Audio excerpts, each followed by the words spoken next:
here at 11, a marketplace meetup turned violent. People who were trying to buy a phone yesterday on Madison's west side reported having a gun pointed at them by the seller after handing over cash.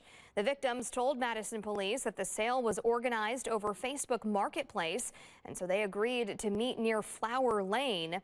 The victim handed over the cash for the phone, and then the suspects walked away. When the victim asked for the phone, the suspects pointed a gun at the victim before running off.